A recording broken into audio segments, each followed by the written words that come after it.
Can you hear me? I can hear you. Do you hear the noise in the back? No. Okay. Awesome.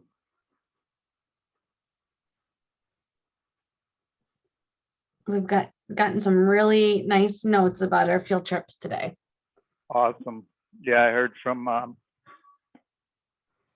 some of my team in the past, and they said their kids loved it. So Good. one is a self-contained classroom for autism, which is awesome. Awesome. And then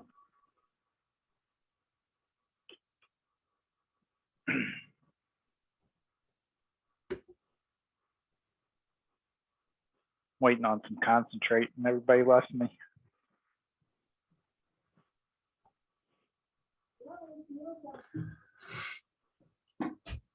So for the second one, there's no wind, but because there are going to be so many individuals on, we're going to go without headphones.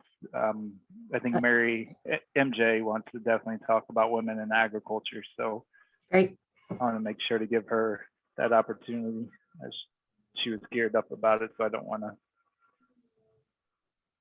dissuade her. Yeah, no, I think that's perfect. This will be a great group to have that conversation with. And most of these are, well, pretty mixed, pretty big mix, but Yeah. saw quite a few elementary. So Yeah, a lot of upper elementary.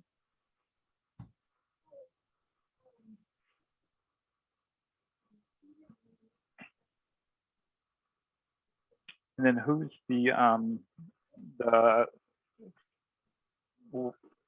sheep farm that you were thinking of? Was it Emma? Yeah, Emma. MJ knows and loves Emma. Yeah, she was asking me, and I said I believe Emma, but she said she had some folks in mind. But it's a really cool operation, so Pretty awesome. Yeah.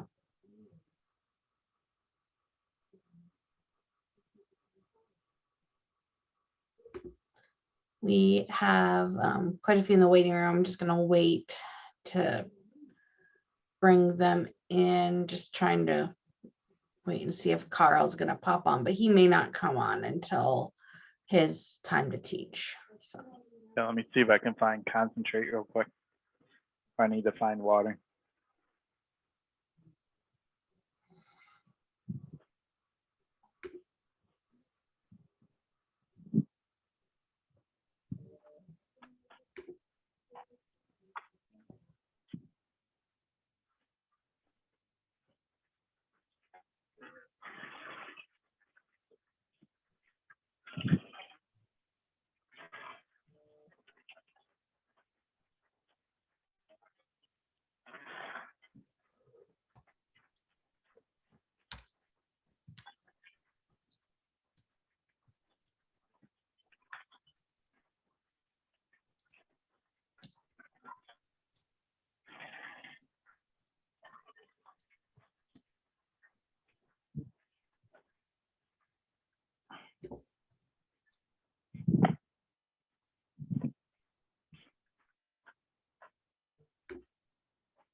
all right, I'm gonna open it up, start getting everyone situated. I'm ready.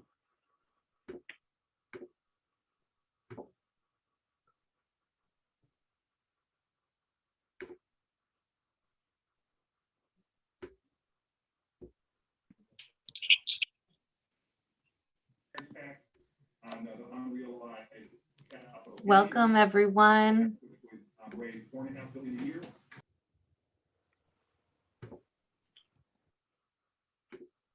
We will get everyone tuned in. We're just waiting on a few more folks to join us. So glad to see you all this afternoon. Hopefully you had an excellent day. Also, just as a quick reminder, if you are able to get your materials together, hopefully you've done your scale on your straw per the instructions in the video we sent earlier. Also, the Padlet is available and open. If you have not filled that in, I'm going to put a link to the Padlet in the chat box. And just introduce yourself. You can comment and like people's notes, find some things in common that you might have. This is how we'll introduce ourselves today. Would love to get to know you.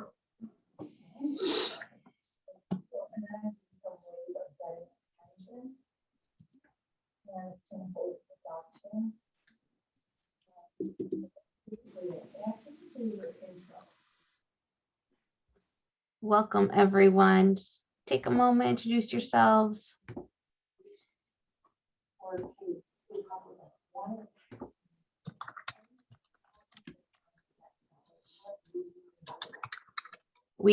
Jeremiah is on location. I am in our office space. So thanks everyone for getting settled in, filling in the Padlet that I put the link to in the chat box.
All right, if you could just make sure you're filling in that Padlet there. We're so happy to have all of you here.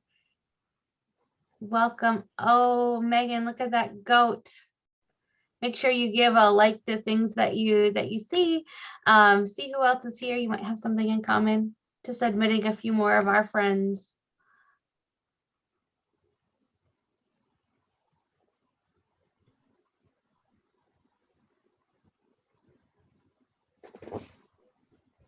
I'm seeing some themes. There's a lot of folks who post-COVID can't wait to travel or get outside of New York.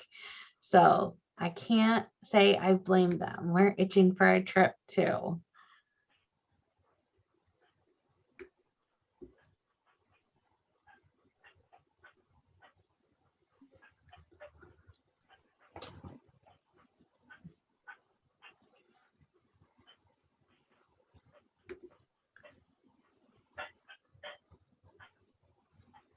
Some great photos being added. Thanks for adding those photos.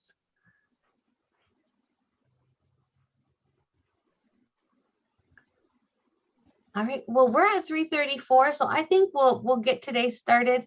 My name is Katie Carpenter. I'm the State Director of New York Agriculture in the Classroom. We are an outreach program of Cornell University, and our job in this program is to work with teachers. We provide professional development. Used to be in person, now we've modified and pivoted just like everyone else has, just like you have, to create these virtual opportunities. We do some large scale programs throughout the year. We provide grants, resources, and tools, and we'll talk a lot about all of those resources. But one of our favorite programs that we've done over the last 4 years is our Schoolyard Sugaring Maple Contest. And from that enthusiasm that we've seen about maple syrup, it was really just spun out in a lot of different wonderful ways. We just got done talking to 3,000 students across the state today during our virtual field trip to Maple Land Farms. We've also done some virtual field trips to the Eline Maple Research Forest up in Lake Placid. So we are really excited to offer this virtual maple professional development today. We are going to have a variety of experiences for you. So we are going to continue to move the session along in a lot of interesting ways. You'll get to meet maple experts in a variety of areas, from our maple virtual, doing a virtual field trip, especially just for you, seeing some very different things that our students didn't get to see today, and conversations about maple they didn't have. We'll get to talk to a fellow teacher and creator entrepreneur of a product called the RO Bucket that we're excited to introduce Carl to you today. And then you'll also get to leave with a hands-on experience about density, which is a major concept as we talk about maple syrup. So with that, I'd love to introduce Jeremiah Best, who will help facilitate our experience today. Good afternoon. Hello, everybody. Welcome to Washington County. As you can see, I have an absolutely incredible backdrop, and we'll be sharing more of that later on. It's been an amazing afternoon, beautiful weather. I'm sure many of you are loving the experience. So welcome to First Spring. I'm sure there's probably maybe 4 or 5 other ones with some cold snaps, which for us is great in the maple industry. And we'll talk more about that. So today we're going to look at density and the importance of density within the maple industry. It's an important component throughout agriculture, but specifically in the maple industry. But before we do that, I want to take a quick look at one of the note-taking journals that we set up for our students as we are working through our different educational pieces. And this is just an example of a journal that we set up, that we have our students go through this process. It really helps them to compartmentalize the notes that they're taking, as well as their thinking. A lot of the things that we're doing now with inquiry-based education give students the freedom to kind of experience a lot of these concepts cross-curricularly. So what we have done is we have developed this journal framework that we are able to apply through things like any kind of pre-made curriculum, be it workbooks or textbooks or even online. We're going to quickly take a look at we will be sending out some videos on this that go a little bit more in detail because we want to get to the density lesson, and we have quite a packed day. The most important component of this is this piece up here, this reflection piece that we have set up for our students. At the very beginning of the year, we start to introduce this to our students. So this reflection piece is whenever we start a lesson or whenever we give students an inquiry-based problem, we ask them to make up 2 boxes at the top of the lesson. So at the very beginning of the lesson, we state our objective, and we work with our students to put that in student language. And then once we have developed that objective, we have them rate themselves 0 through 4. 0 being I've never heard of it, 1 being I have some knowledge, 2 being I can do this on my own, I'm going to make some mistakes, and 3 is going to be I can do this without making mistakes, and then 4 is going to be I can teach this. And this is a great reflective piece. What we often do is have our kids hold up their hands and show us a quick assessment piece, what they think they are, in terms of the objective. And then as a teacher, I can also walk around when I'm teaching that lesson, really to recognize, hey, this is where my student's at. Doesn't take much work. It's a quick assessment piece. Looks great in the observation. After we've taught our lesson, what we do is we have our students reflect on that objective again, and see where their growth has gone, and help them to identify their own growth. As we look through the notes, we like to keep our students here where they're going to keep the notes from the lesson. We like the Cornell method because we're in the Cornell method, we're just capturing those basic ideas in quick words, 1 or 2 words to describe a concept. And then we always like to have them reflect. And at the very end, we have our students summarize their learning engagement. So once we have started working with our students to help them understand this process, they're able to walk through this quickly within a week, and knock this out in a couple of minutes. If I have some kind of pre-made curriculum, I can skip this whole body part and just use this reflective piece. And then on the back of our notes, this is where we keep any of our formulas or examples if we're going to go in more detail or start with drafts. So if we could have you all go ahead and reflect, if you could find a piece of paper or pull out your journal. We're going to be talking about the maple industry. And in our lesson, we're going to be talking about our objective, which is density within the maple industry. So if you could go ahead and rate yourself here on a box, on a piece of paper somewhere, go ahead and rate yourself, and you can hold in the camera and hold up your finger what you think you are as in terms of density within the maple industry.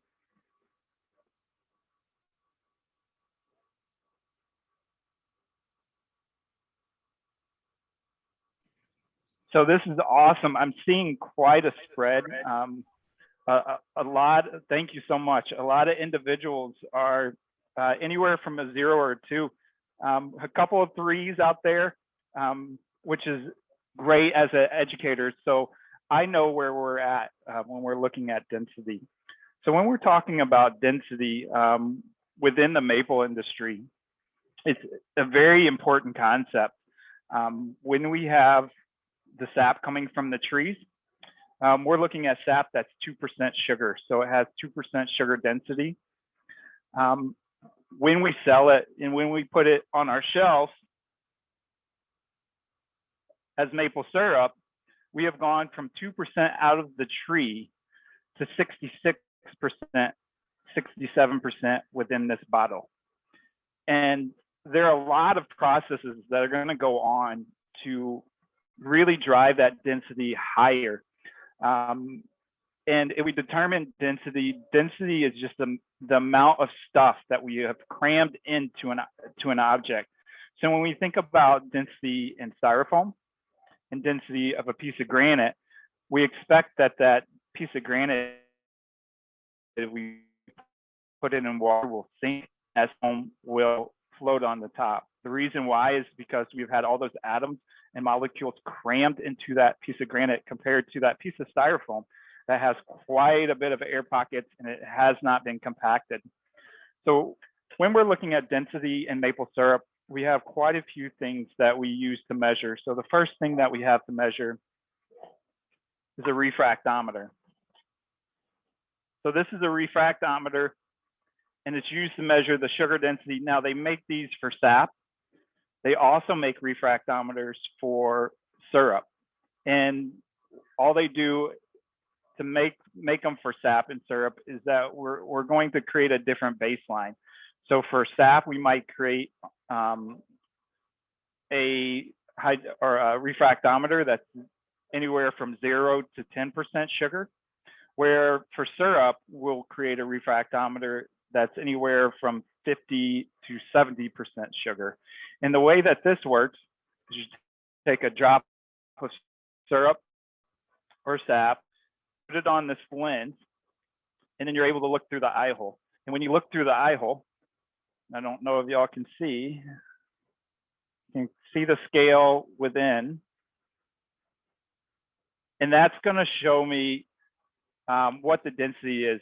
And the way that it works is light is reflected off that syrup or sap at a different level. So the denser it is, the less light is going to reflect, and it's going to show within my gauge.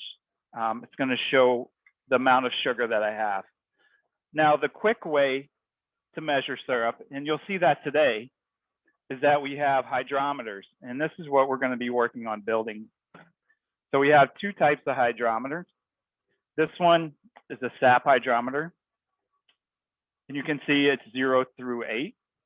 And this is on a scale called the Brick scale that's used to measure the amount of sugar. So as this refractometer floats, we are going to see that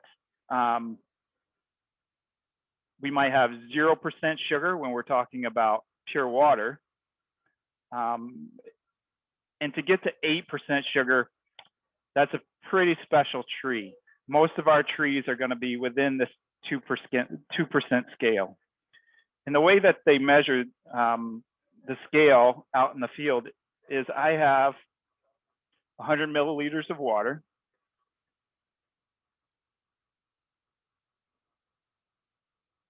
And you can see that's floating right at the 0. And this is pure water, and that's what I would expect. When I add sap, you'll see that that refractometer will start to float, and it will start to identify what the density of the sap is coming from the tree. Now, when we're talking about maple trees, we're at about a 2% sugar density. When we start to talk sugar maple, it's 2%. Red maple, we will start to look in between 2 and 1. Now, there are other trees we can make syrups from, like beech and birch and hickory, and we're looking at well below 1. And that's what's so special about the sugar maple trees, is that they have so much sap in their, or so much sugar in their sap compared to other trees, as well as the amazing flavor. So when we're looking at the other side of the scale, we've taken the sap outside of the tree or out of the tree and collected that. And now we start to process it. We have a much different hydrometer. And you can see that this hydrometer is on a scale from 45 down to 75. And the sweet spot for maple syrup is here at that 66, 67 Brix, or 66% sugar. And what that means for us as maple producers is when I get this sap out of the tree, I have to process it to be able to reach 66% sugar. And that takes a lot of fuel and a lot of energy, because to be able to raise the density of something, to pull these molecules together to make a solution more dense, I'm going to have to process it. And we do that through burning wood or fuel oil. Here at Maple Land Farms, they burn fuel oil, which is much more effective. There are other methods like reverse osmosis that we'll hear about today that can help me lower those fuel costs and make things more economical. So what we're going to quickly look at is we're going to quickly look at the kits that were sent to y'all. So if y'all can grab your kits and look inside, and we'll identify some of the things that we have and walk through the process of making that hydrometer.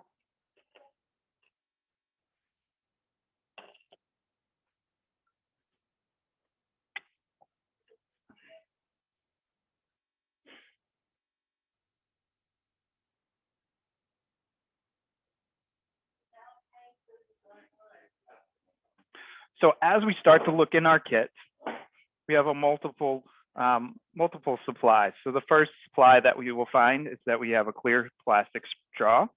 This will be your hydrometer body. You're going to need a ruler and metrics. We have our stir sticks.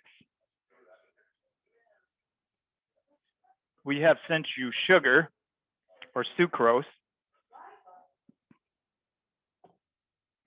We have sent you some nails.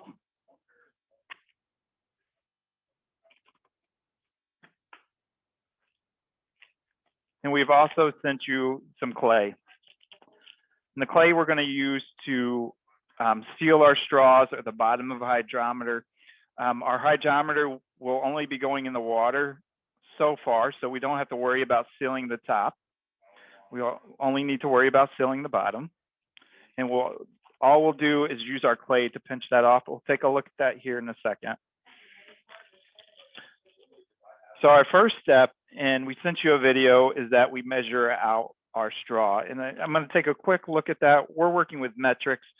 It's a great opportunity, especially at the earlier grades, as we're learning to convert those metric units and think base 10. We know standard measurement goes fractionally.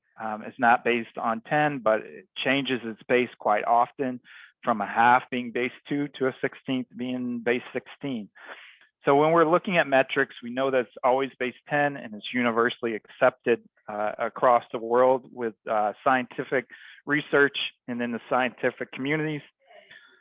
So when you're measuring your straw, the first step is to put a big line on every centimeter.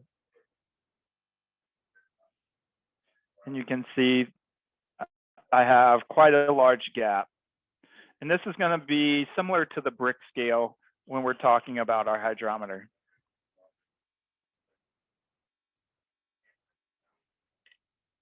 Our next step is that we're going to mark every second millimeter. So 2, 4, 6, 8. And now we're starting to develop a scale for our students to utilize as they're measuring density in different solutions. I like to measure up to 10 centimeters because it allows me to really have a scale to judge. And you can see this one I have already completed. We have measured every 2 millimeters, and then a big mark on every centimeter. So the next step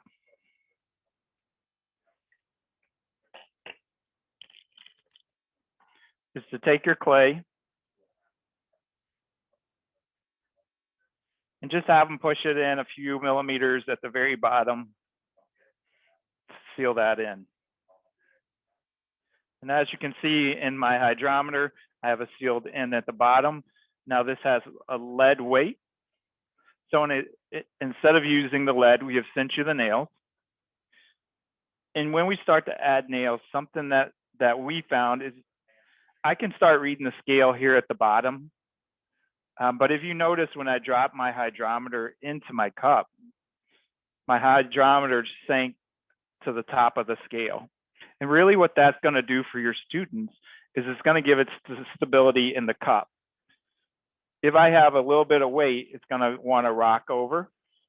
So what I've found is if I add about 14 nails, that's going to put me right about this last second to last centimeter. So I have a little bit of a scale to be able to gauge with my eye when I'm measuring just plain water. As I go and use my hydrometer in different solutions, we would expect, because these solutions have more sugars in them, we'd expect this to rise. So we're looking at the phenomena or the inquiry of how do we use this hydrometer to measure the density of different solutions within the maple industry. So let's go ahead and take one that I developed.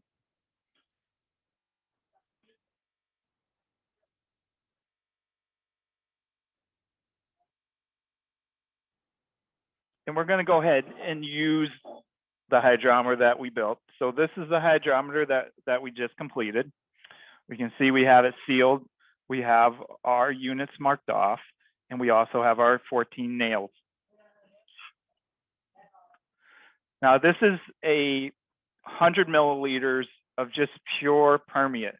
So what has happened here at Mapleland is they have a reverse osmosis, and that machine works by pulling the water out, just like when we're purifying water to drink, salinated water. It pulls the water out, leaving sugar molecules behind.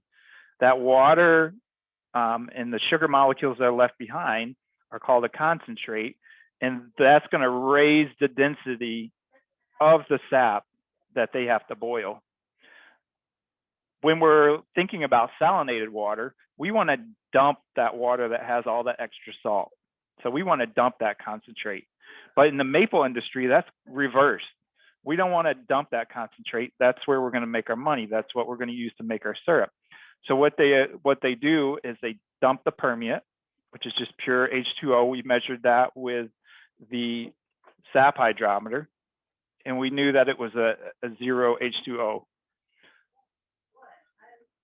Or it was a 0 concentrate, I'm sorry. We also have a concentrate here of 20%, and we'll take a look at how to develop that in your classroom. So I'm gonna go ahead and drop my hydrometer, and we can see that we're almost at that very top mark, that very last centimeter. So now I'm able to zero this out. I can put in my notes, your students can put in your notes that with pure water, I have only about 6 millimeters measured in my hydrometer. So now I have zeroed out this hydrometer. I know that my base, which is water, my H2O, this is my control, has now set the straw, has set my control. We know that 1 gram of water is 1 milliliter. And that changes as I start to make a more dense solution. So with the sugar that we sent you, or the sucrose, in this lesson, and we will send you the write-up to this lesson, it identifies collecting sap. So we sent you sucrose because many of y'all might not have access to sap. So we can easily make a 20% solution or near 20% solution within 100 milliliter beakers. So before we go into that, does anybody have any questions? Any questions in chat? No questions in chat at the moment, but if you have a question, you want to unmute yourself, please feel free to do so.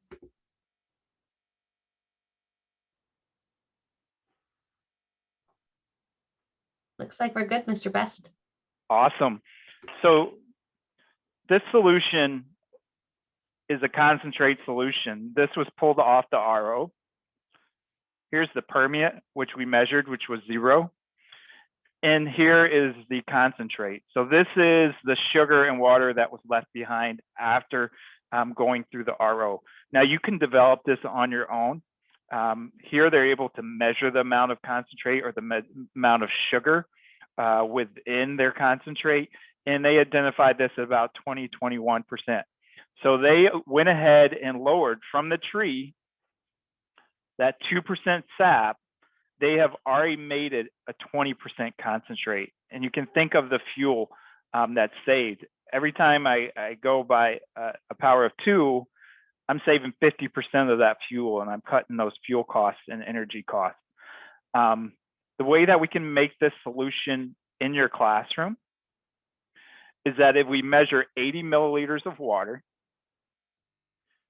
we can raise that water by adding sugar to where it hits 100 milliliters. Now, this is not a direct correlation, but it is near 20%. And we can do that same process with salt and other additives. We can do the same thing with sweeteners to measure the density and how dense that mixture is going to be when we add these different components. So we'll go ahead and take a look. And I do have a question from Kyle. Says, with the calibration, should the hydrometer read 0? If it does not, can I add more nails until it's 0? I would not. It's a great question. I try to go ahead and give myself a couple of hash marks above. So if this was floating, and if you noticed when it was floating in the water, there's a few hash marks above. What that does is it gives my eye something to gauge, and it gives my students' eyes something to gauge. You can see if I have it down here, because I've added too many nails, then I have nothing to gauge. If I started to make a concentrate and it just raised just a little bit, I don't have that scale. So you really want it to float above the water so that you have a little scale above. And I'll quickly take out a couple of nails. I took out 4.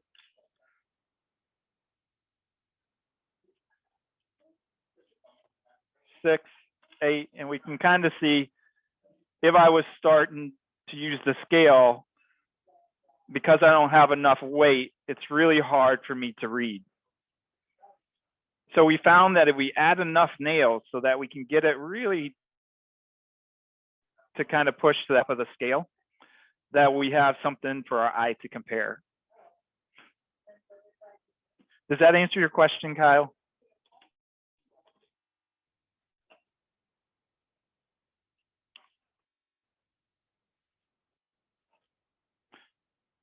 Now, does anybody else have any questions before we move on? We're going to test our concentrate. We set our scale. We recorded that in our journal. When you get a lesson, there is a lesson recording sheet that students can also use. Yes, you are, Veronica. The best scientific method would be to read at the meniscus. That is a great process to always have your students be in that habit. We did use that quite often. We ran a trout space, and we're always doing measurements with water and the nutrients. And we always taught our students to look at that meniscus. It's a great process to get your students at an early age, in early elementary. So just to review, if you did not have SAP, or you do not have a concentrate from your local big maple industry, all you're going to do is measure out 80 milliliters of water, and you're going to raise that by adding sugar or salt or other types of additives. You can add corn syrup.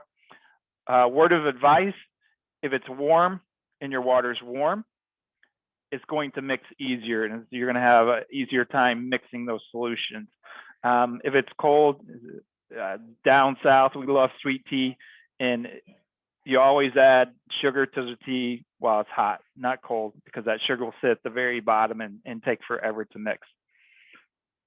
So I'm going to quickly add my hydrometer, and let me spin it, and we can see that we are floating well above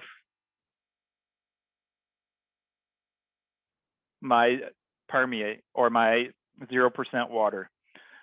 I can now take this straw and fill this 100 milliliters with Coke. I can fill this 100 milliliters with a saline solution. And what this identifies is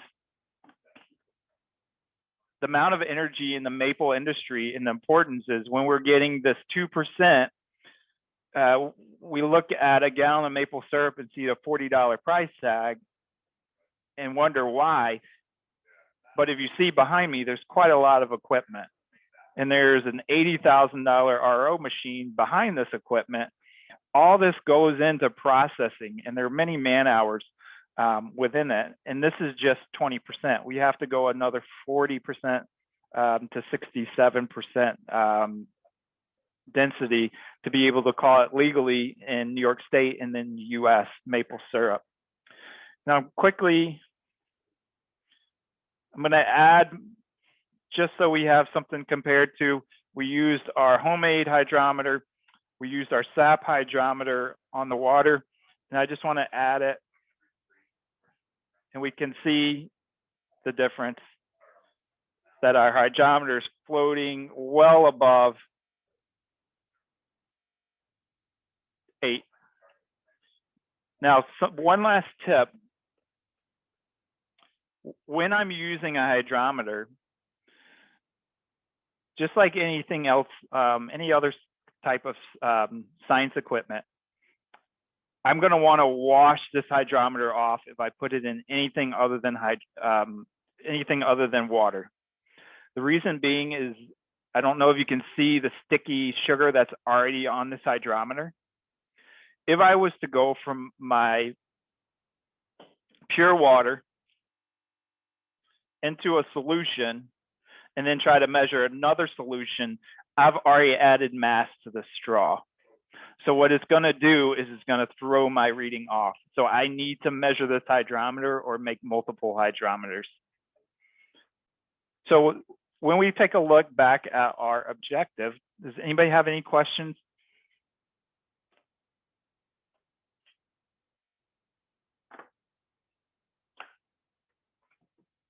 Well, let's take a look back at our objective.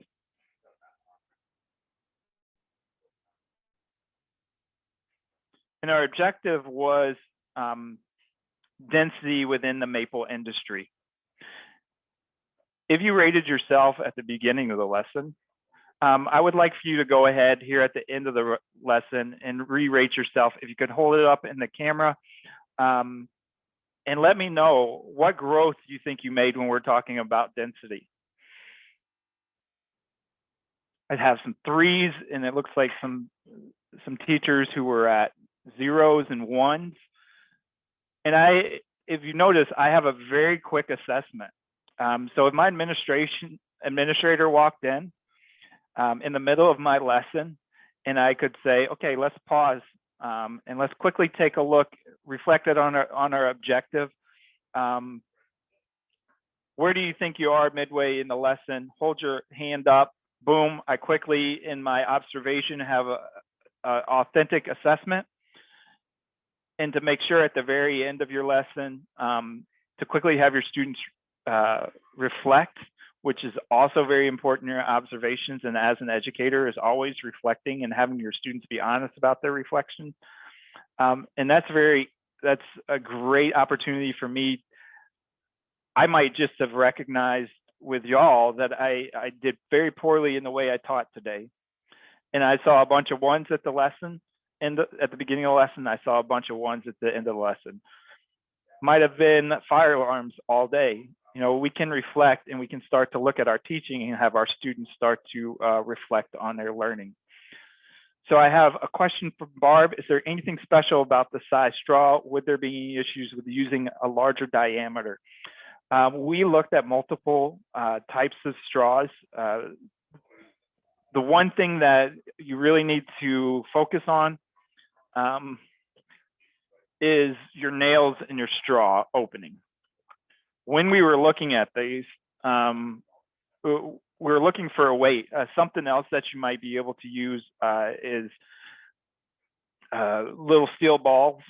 You can get those when you're talking about gears. You can order those in bulk. And those are weighted because they're used in industry. But it is important to make sure that your nail or screw or whatever you use fits in the straw hole. The worst thing would be is if you bought a whole case of nails and the heads were too big to fit in your straw. It can be quite frustrating. I know because it happened to me. So make sure that you have a straw hole that's large enough. It's not really going to change anything, Barb, because you can just add weights. We're going to be using the same scale, so that scale is going to be weighted. Does anybody else have any questions? Can I speak to you as opposed to putting it in the chat? Certainly. Okay, I'll let you see me. I'm not trying to be a ghost. To explain to my students what density is, how can you suggest like the percentage versus the density? Like, I think they would understand that the more the percentages, and I know this is related to state laws and how sweet something is, but I'm not getting the connection with the density other than to say it's equal, but it's not. You can't say percentage is equal to density, or can you? That's my question. I can. Density is the amount of stuff that we're able to put in an object. So it's the mass. We're talking about weight. And when we're using our hydrometer, what we're doing is we are changing the amount of solution or the density of solution by adding sugar. So if I was to measure these two beakers, this pure water is going to weigh less than this sap, because this sap has 20% more sugar in it than this pure water. And that's really what density is what you're doing is you're measuring the amount of molecules. And if you were here, you would start to see the sugar molecules forming on my beaker compared to here. So if I was to take an empty container, so I was to take my empty beaker, it's going to weigh less than a beaker that's full of water because I've filled this with more stuff. In our terms, educationally, I filled it with more atoms. So I have more hydrogen, I have more oxygen within this beaker than I do an empty beaker. Now, when I start to add other compounds to it, such as this concentrate, I just don't have H2O, but I'm adding H6O12 C6, which is glucose or sucrose. So now I'm adding more molecules, I'm adding more atoms. As I add those atoms, I'm increasing the density. Am I answering your question, Veronica? Yes, thank you. So it's the percentage is the amount of matter? The percentage is the amount of sugar that I've added to this. I'm just giving it a percentage. Now I could go with grams and I could go with weight, but to go from water, which is 1 gram per milliliter, to sugar, which is 8.5 grams compared to 1 milliliter of water, now I'm going to start getting confused.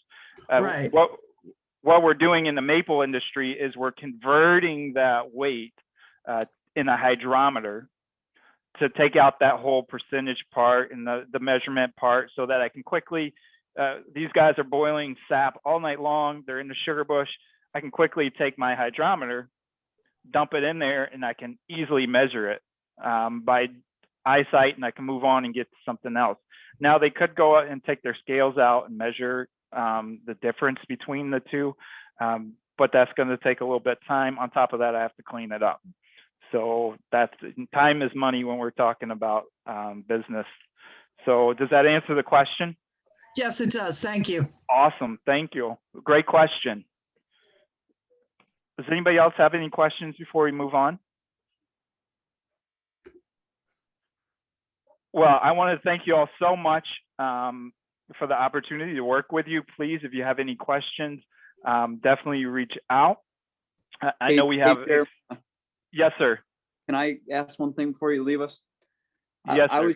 I was just curious, what is the theoretical max percent sugar you could achieve if you just boil it forever and ever and ever? Eventually you're going to burn it because it has a boiling point. But this candied sugar, this is 66%. And you're talking about something that's much higher. So as I raise that density up, so as I raise this concentrate, I go from syrup to like a caramel to a sugar. So I'm driving that water out and I'm making it denser and denser and denser. Okay. So at one point, at a point, I'm going to start turning it to carbon. And I don't know anybody likes carbon on their pancakes. So Right. That's a great question. Thank you. Thank you. Well, thanks so much, Jeremiah. And we'll definitely dig into a little bit with Mapleland, some of the products that they're able to offer, and how when you continue to work and evaporate more and more of that water out of the sap, what products they've come up with. Some out of pure coincidence has turned into a maple product that is well loved and marketed as an intentional product. So those are great questions to think about. Now, we've given you a lesson. We do have an overview of just that lesson that we'll send out in a video if you need a reminder. You're also going to get a recording of this whole session. So if there's any piece of this you want to come back to, it's going to be available for you. Now, the lesson that Jeremiah just went through is actually a full lesson, and we'll send the direct link to that. But we want to show you that while you're here with us, there are tools and resources that are available to you as a classroom teacher. So this is our New York Agriculture in the Classroom website. We want you to have access to all the tools, information that is most pertinent to you. I think the best tool that we have on our website is this blue box right under our rotating pictures.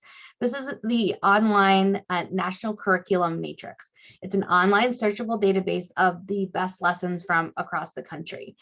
It's keyword searchable. There's over 500 lessons and over 800 companion resources. Every lesson is already aligned to the Common Core Learning Standards. So I'm just going to pop in Maple. There's not a ton of Maple, but because what they try to do is find the best lessons from across the country. Every lesson is vetted before it gets on here. So you'll see that there are some lower elementary, some upper elementary lessons. I'm going to show you where you can find some higher middle school, high school lessons.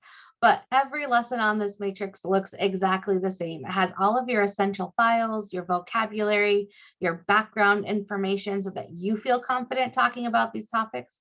You can search everything from compost to soil to fruit, vegetables, dairy, whatever your heart is interested in learning about, we have it here.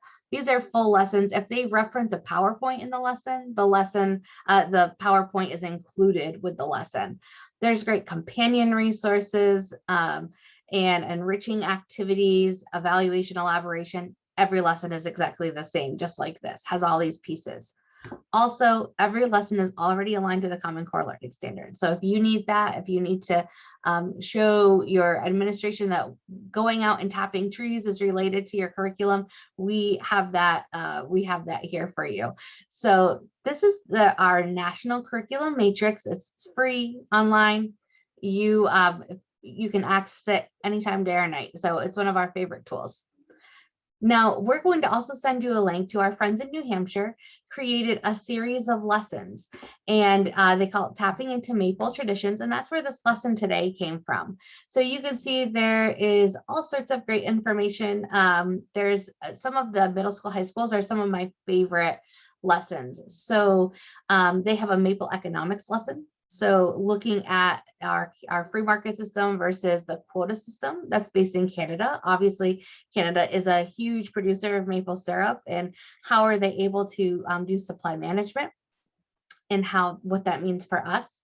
If you want your students to do some engineering lessons about laying out a sugar bush, looking at topography, how those lateral lines work, figuring out how a vacuum system would have to work on a plot of land, this is another great lesson. So we are really pleased to share with you these links. We're going to follow up. There's some other wonderful things that you can do related to maple syrup. So those tools are available. I did see something in the chat. I'm going to stop sharing now. And oh, sorry, Ed, yes, those are all ag-based lessons. 500 lessons already created for you from pre-K to high school. So just search compost, and you can actually pare that search down. You can do the advanced search options and just look for science and just look for high school. And those are going to pop up for you. So those lessons are already done. One of our greatest tools. So with that, I am really excited for this next piece. I met Carl Nyland, who is going to be our next presenter. Before I knew that Carl was a teacher, I saw him at the New York State Maple Conference. I was just cruising around from our booth and taking a little break, and I came across this 5-gallon bucket that they were displaying at the Maple Conference. And always looking for neat things for our teachers. And sometimes that conference is really geared towards the large scale producers, like where Jeremiah is today. And so I'm always looking for things for our teachers who want to produce syrup. And I saw this reverse osmosis bucket, the RO bucket. Started talking with Carl, we made a connection, found out he is a teacher. He teaches at Pulaski, and he teaches high school chemistry. And he and his brother, and I'm sure he'll dig into this a little bit more, created the RO bucket, which I think, I don't endorse a whole lot of products, but I do endorse this product because he can really revolutionize how you make maple syrup at your school. The time it takes for you to make syrup. So I'm sure Carl will dig into all of that. And I'm really pleased to introduce Carl Nyland. He is going to talk to you. It's not just a sales pitch, and that's not what we're about. We're about education. So Carl is going to give you a lesson about reverse osmosis, adding on to the knowledge you've already gained from Jeremiah. And he's going to share a little bit about his product. And then he is so kind and so generous. He's actually giving away one RO bucket at the end of this lesson, and we'll draw for that name at the end of our time together today. So with that, I'm happy to introduce Carl.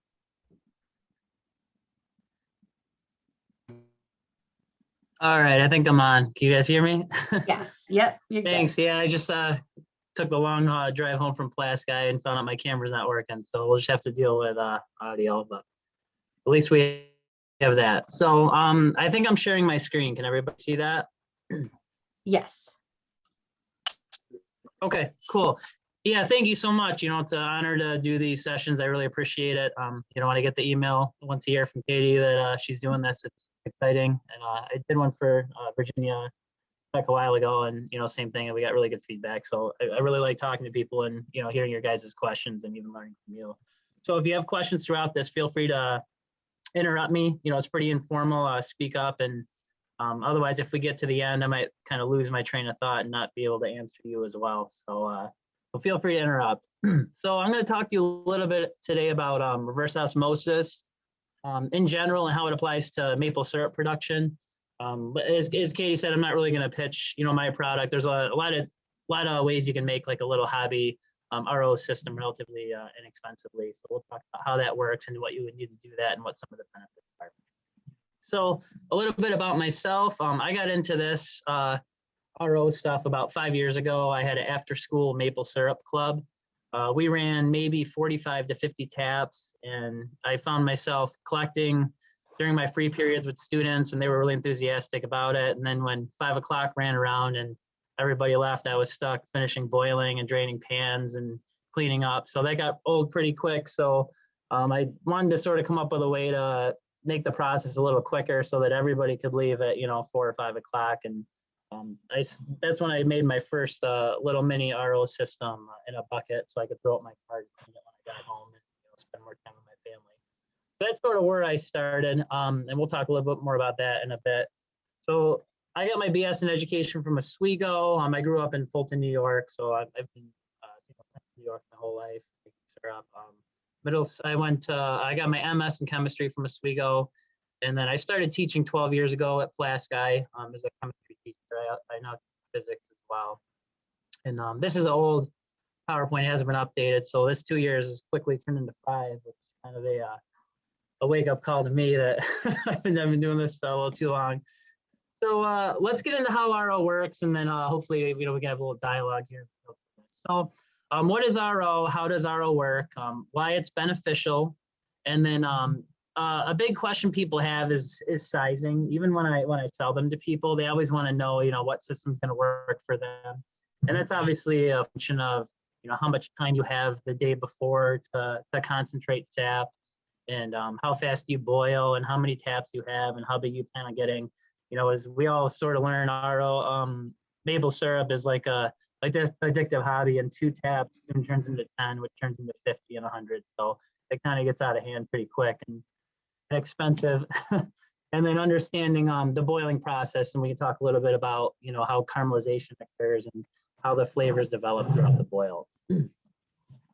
So reverse osmosis. That's a method of separating pure water from an aqueous solution. Aqueous meaning it contains water. And in order to do this, we need high pressure above what's called osmotic pressure. And we do that using a reverse osmosis membrane. So the issue with reverse osmosis is the natural process is called osmosis. And that's when you have, you know, a liquid that's high in concentration of sugar and next to a liquid that's low in concentration of sugar. And the natural tendency is for the low concentration liquid to dilute the high concentration liquid. And that's obviously a bad thing because we want to go the other way. We want to make the liquid more concentrated by pushing water out of that substance and sort of reverse that natural tendency. So obviously to do that, it's going to require energy and it's going to require some sort of infrastructure to pass that water through without passing sugar through. And so that's the purpose of our semi-permeable reverse osmosis membrane. And these things, they have pore sizes at like, nanometers, even smaller. Like there's nanofiltration, which is a filtration, and RO is even like 1,000 times smaller than that. So we're talking like 0.0001 microns, so extremely, extremely small pores that we're pressurizing water through, and only water can fit through them. And that's why it's such a pure process. You don't lose anything except water, which is important for not changing the flavor of maple syrup, because obviously maple syrup has a lot of ions in it, like magnesium and potassium. And all those things contribute to the flavor. So we want to make sure that we are only taking, pure water out, so that we don't change the flavor profile of our syrup when we're done. So osmotic pressure, that's the pressure caused by a pure solvent wanting to pass into an aqueous solution in order to make the concentrations of both equal. So this is bad for concentrating sap, right? This is what we need to overcome so that we can actually force water through the other side. So this is a good little diagram I found that sort of shows the natural tendency here, and then what we need to do here. So the natural tendency is to have a semi-permeable membrane. This is a really common biology lab in New York State, with the starch and the starch indicator. So a lot of people are probably familiar with this lab. But you have a concentrated solution, and then you have water. And if you were to put this in a U-tube with a semi-permeable membrane, it would actually counteract gravity, and the concentrated solution side would actually have more liquid than the water side, because of like the free energy necessary to make this equilibrium occur. This concentrated solution wants to be diluted. So it is actually going to fill higher because of the advantage of it being diluted by the water. So this difference right here in water column is our osmotic pressure. That's what we need to overcome to push water back through the other side. So what we do in a reverse osmosis system is we use a high pressure pump on the concentrate side to push that water back down the other way, which will force it through the same semi-permeable membrane, but we're forcing it back through to the other side. And obviously that's where the energy part comes in, because this is the natural tendency, and this is what we need to do. So we get our energy in an RO system from the RO booster pump, which uses electricity, and they generally operate around 100 to 140 PSI. So it does take a decent amount of pressure to separate this sap solution. So how does that work? So there's a membrane, and without getting into too many details here, these membranes are made from a special sheet technology, and it's folded, it's wound around the center tube in such a way that when we apply pressure to the top of this membrane right here, there's a gasket. So it forces the sap into this membrane. And when it goes into this membrane, the high pressure causes it to go through a similar semi-permeable membrane as this. And then water collects down the central tube, which is our permeator, pure water. And what's left, it passes across the membrane. A lot of people say passes through, but only true water passes through the membrane. So what actually passes across the membrane that isn't actually acted upon by the membrane is now sap that has a higher sugar concentration because water passed through the membrane. And again, the pressure is what allows us to do that. So this is like the sort of the heart of a RO system, is that RO membrane. You have to have that semi-permeable apparatus to allow that to occur. So how does it work? It works based on osmotic pressure. And there's an equation that sort of gauges what pressure you're going to need to separate a sugar solution. And really the only reason this is important is because a lot of people ask, how high of a sugar concentration can I get to? So I heard the last speaker talk a little bit about sugar concentrations and 66% sugar. So syrup is between 66 and 67% sugar. And obviously, ROing to 66 or 67% is possible. You'd probably take 800 to 1,000 PSI. But if you were to do that, you would just end up with a sugar water solution with no caramelization, with no chemical reactions, and you would end up with a sugar solution that in no way tastes or looks like maple syrup. So, it's important to understand that syrup is not, it's not a sugar solution that's 66%. it's a cooked sugar solution. It's 66%. So a lot happens, from the 40% sugar to the 66% sugar. A lot of flavors develop that makes it, much, much different than just an aqueous sugar solution. So the factors that affect this osmotic pressure and the factors that sort of affect how high we can concentrate to are this thing called an I factor, which for sugar is 1. It basically just says that sugar doesn't break up into ions when it's dissolved in water because it's a covalent compound. But it has to do with the molarity, constant, and temperature. So temperature is the big one here, right? So the hotter the sap is, the higher the osmotic pressure is, and the more difficult it is to separate. And what's nice about sap is that it usually comes out of the tree relatively cold. So that's beneficial to us because we can use that decreased temperature to obtain higher sugar concentration. So what all this boils down to, in a sense, it doesn't boil down to because we're not boiling yet. But what all this means is that with a typical system that's running around 150 PSI, the most you're going to be able to get out of that is 8% sugar. So you're going to be able to get your sap that starts at 2% up to about 8%. It doesn't like a lot. It doesn't seem like a lot. 2% sugar takes about 40 gallons of sap to make a gallon of syrup. So going to 4% sugar, now it's only going to take 20 gallons of sap to make a gallon of syrup. And going to 8% sugar, it's now only going to take 10 gallons of sap. So for a typical teacher like myself that has a little pan boiling at 5 gallons an hour, I just saved extraordinarily large amount of time just by concentrating from 2 to 8%. And now I can still boil from 8 to 66% and develop all those flavor profiles I want. And in the end, end up with a finished product that's the right density, that has the right flavor, because I had enough time to cook and develop all those different characteristics that make it syrup. So that's how it works. I'm probably familiar with this. Go ahead, someone have a question? All right, sorry. So what does all this mean? So high pressures will allow for maximum sugar concentration. A lot of the large maple suppliers now, they have high Brix concentrators that can take raw sap up to 30, even 40%. And they're not necessarily doing that to make syrup, but they're actually trying to create an industry for a natural high sugar source, like for drink makers and stuff like that. So they're trying to sort of expand the syrup market by not just promoting syrup, but actually using sap in other ways that can help increase the usage of maple sap.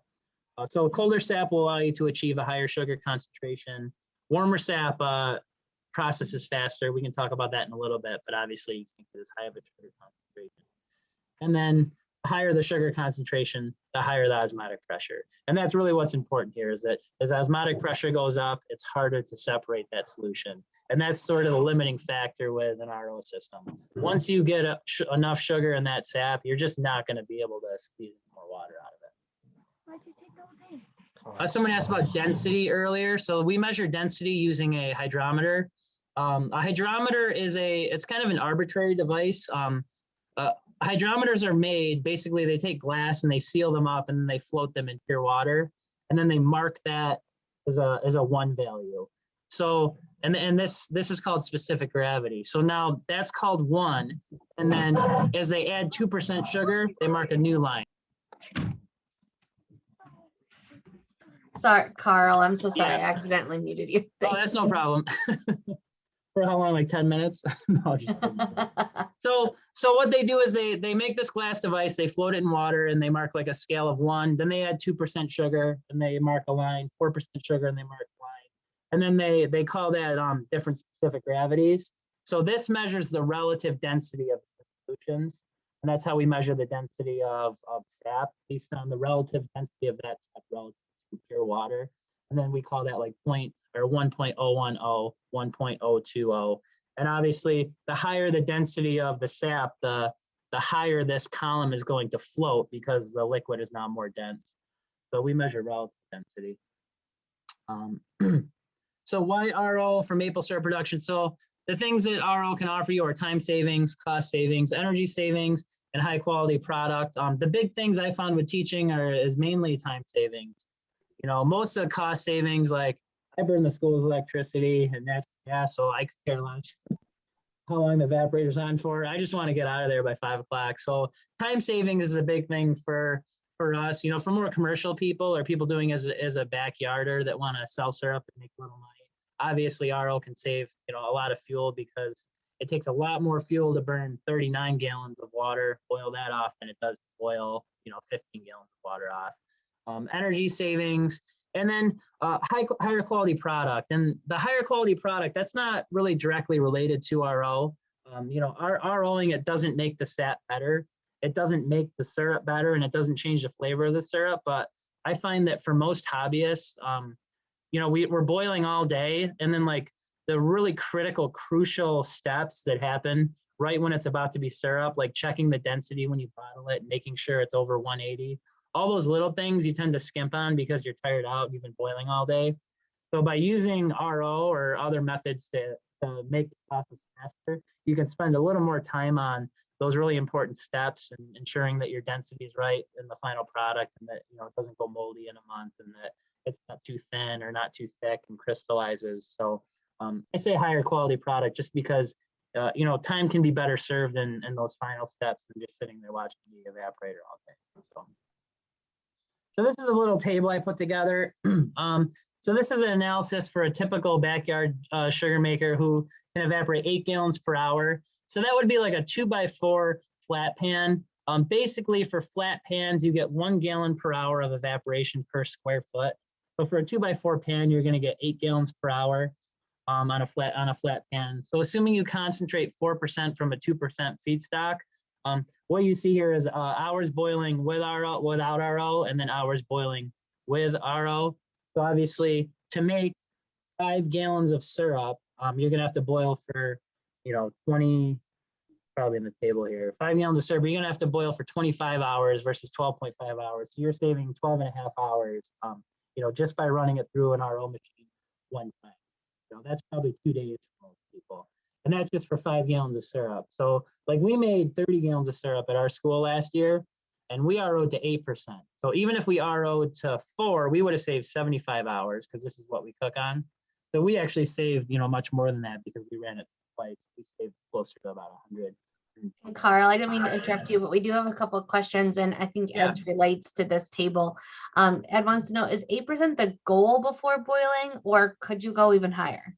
8% is the goal for most small machines because the pressure is 150 PSI, and that's really the most you're going to get efficiently. You know, you could probably push it to 10, but again, it's an equilibrium. So the higher operating pressure of the machine relative to the osmotic pressure of the solution, the faster it's the process. So as you approach 10%, your differential pressure between osmotic pressure and your system pressure is like 40 or 50, which is the minimum needed to even separate water. So it's going to process so slow that it's probably not advantageous. So 8 is really like sort of the cutoff when it becomes too slow to process any longer, unless you increase the pressure. Also, Cornell and like Vermont, they've done studies and they found that, you know, the majority of the time, if you don't process past 8%, there's really no way it can change the flavor profile of your syrup. So that's another reason that I always kind of push 8% as the max.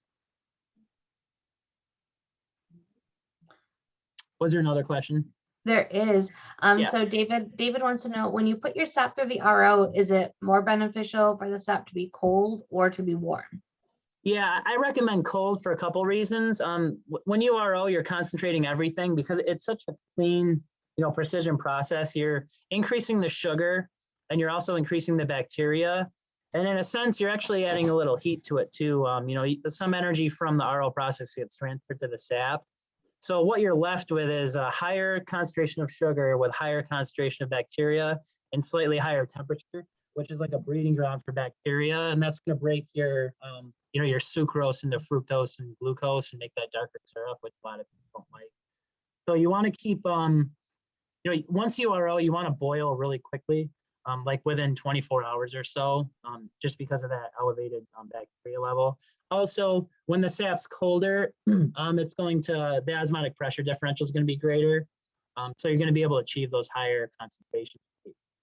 Obviously, you know, we don't have a whole lot of control over over the sap temperature. It's really just going to be what ambient temperature is, because usually you're only dealing with 20 gallons of sap. And even if you were to try and heat that with something, it would take hours to get it up even, 5 degrees with a little heater. So. And that's all for now. Thanks, Carol. Okay, cool. Yep. So why cost savings in terms of energy? There's a little energy analysis. I'm assuming 1 quart of firewood per 15 gallons of syrup. So this is with a really efficient evaporator, which is 30%. Most evaporators are much less than 3% efficient. There's a lot of reasons for that. Obviously, an evaporator has to be, so you're going to lose a lot of energy right there. But the heat transfer through stainless is not great. The thermal coefficient of heat transfer for stainless is low. That's why a lot of our pans are really thin stainless. It's not actually just because they're cheaper to make, but because they pass heat a lot better. Like a 16 or 18 gauge pan is really hard to keep a boil on versus like a 20 or 22 gauge pan works a lot better. So the evaporator efficiency is relatively low in syrup making.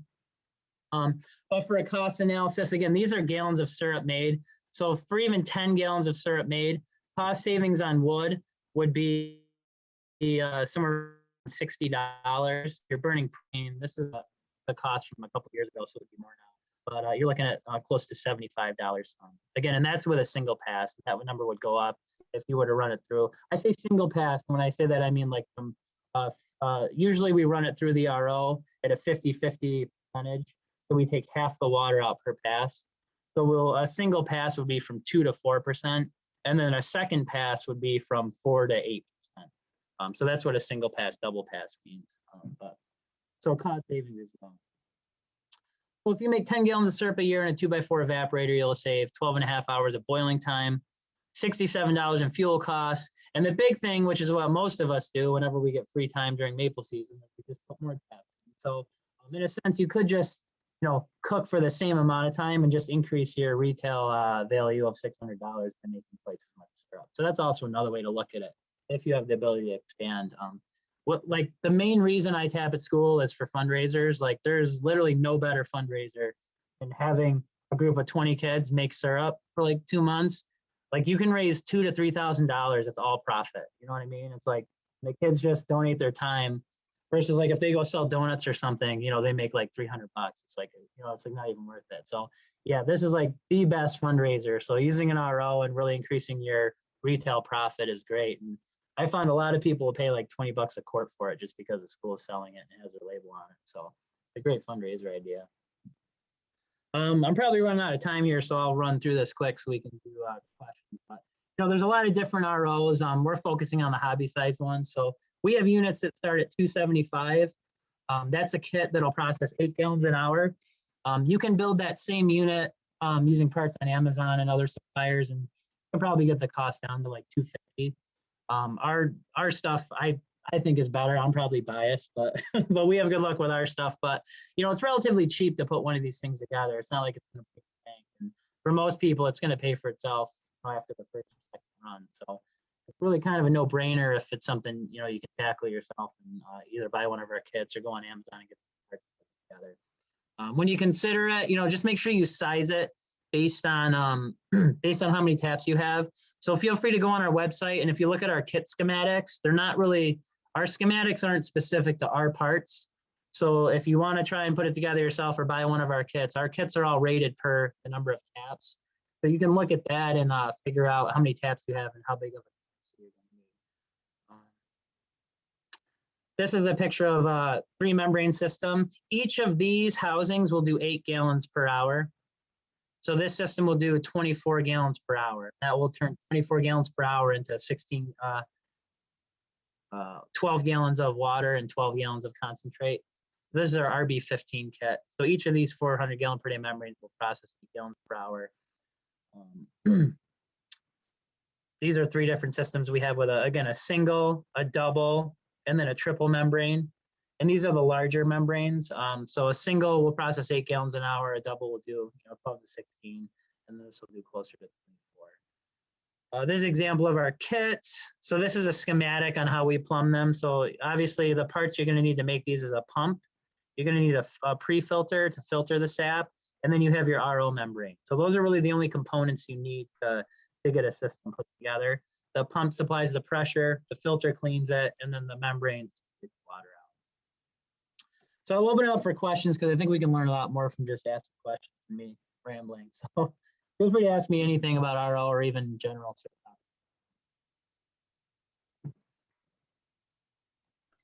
We did get a question about getting the link to the RO Bucket Company, which Oh we yeah, will. here. Oh, sorry. Yeah, here's the last slide. So it's you can go to robucket.com or the RO Bucket. That's our website. And if you have any questions, just reach out to me after the sales at the RO Bucket. Kyle wants to know, do the kits come with a pump? Yeah, they come with everything. Yeah, our kits come. This is a schematic. So this is a parts kit for our 15. So it comes with the booster pump, the transformer. It comes with 2 extra filters. It comes with a clear water housing, which is this thing. Basically comes with everything you need. I mean, if you get one of our kits, the only thing you're going to need are the brackets to mount it and then like a board to put it on. And we don't supply that because a lot of people build them in a lot of different ways. I've had people that put them on like a hand truck so they can move them around. Some people mount them right to the wall of like a heated sugar shack. Obviously, you want to keep it from freezing. So the mobility of it is kind of important if it's not in a heated space. Well, Carl, I can't thank you enough for spending some time with us again this year. We are really lucky that you created this product, and I think it really is revolutionizing how schools are able to where they're able to spend their time and invest their time when making maple syrup, and just making it so much more attainable for everyone. Thank you. And so thank you for being with us. Thank you for donating a product to this group, and we'll pick that winner at the end of our time together. And would you be willing to share your presentation? Yeah, sure. You want me to email it to you or? That's perfect. Yep. And Okay. I'll include it in their follow-up. Great. Sounds great. I have a poster too. I can send you a couple of other things too. Awesome. Thank you so much. We appreciate your time. Thank you. All right. Well, thank you, everyone. This is a perfect time to stand up, to take a little stretch, because next we're going to be really digging into what's happening at Maple Land Farms over in Washington County and Salem. Jeremiah is going to come back with you, and you're going to get a chance to meet the owners and partners of that sugar bush. And they have a really significant size and product. So as I'm explaining all these things, feel free to give a good stretch. We're also going to have some really special topics that we'll talk about. So really start brainstorming what you want to know from a sugar bush. So we are going to go ahead and switch over to Jeremiah. Jeremiah, are you ready to go over there? I am. So welcome back, y'all. We're here in Washington County, not too far northeast of Albany. And if you look behind me, back there, those are the beautiful Green Mountains in Vermont. So we're only 5 minutes from Vermont. So it's kind of neat because we're talking about #1 in the nation in maple production there, and #2 right here where we're standing. And with people, maple producers like we have here at Maple Land Farms, and through our understanding of the food and fiber networks, we really look at competing with these people over on the other side of me. So it's a beautiful day, awesome spring day. And so thank you for joining us. We have 2 of Maple Land Farm owners and operators. We have David and Tom. Welcome. Thank you for joining us. Can you tell us a little bit, share your name, tell us a little bit about yourself, and tell us about Maple Land Farms. How did you get started? And what is it like now? I'm David Campbell. I'm co-owner with my brother Terry. We started the operation when we were kids with our parents. Farm has been in the family since 1853, the original part of the farm. And I think there was always some syrup made for family use on the farm. When I was a younger kid, we tapped a few trees, took the sap to my grandparents' sugar house. They gave us back some syrup in exchange. I was about 13, and we decided to, in 1972, to get into commercial syrup production on our own here with 600 buckets, and that's the most buckets we ever hung on the farm. And now we have 18,000 taps all on plastic tubing with vacuum pump systems drawing it into the collection points. And then Tom, tell us about yourself. So I'm Tom Becker, the woods manager here at Mapleland Farms. I came on 5 years ago, right out of high school. I always had a wicked passion for maple sugaring. So right out of high school, I actually had the opportunity to go up north and help manage an 80,000 tap operation. Learned a lot up there, learned how to install high vacuum systems. So then I started to break out on my own and do some installing for people. And then I ended up doing some installing for Dave and Terry, and been here ever since. So now I'm the one that makes sure that all our tubing's hung, we get all the taps in, and make sure all the sap gets to the tanks, and then Terry comes and picks them up, and we get it back to the sugar house. So there's our friend Terry. That's the second brother running the operation. He's the pickup guy. So if you look around us, we're in the middle of a field. And a lot of times we think of those pictures of that sugar shack deep in the woods, buckets and tubes around them. And we do have a sugar shack out back, or a sugar bush out back.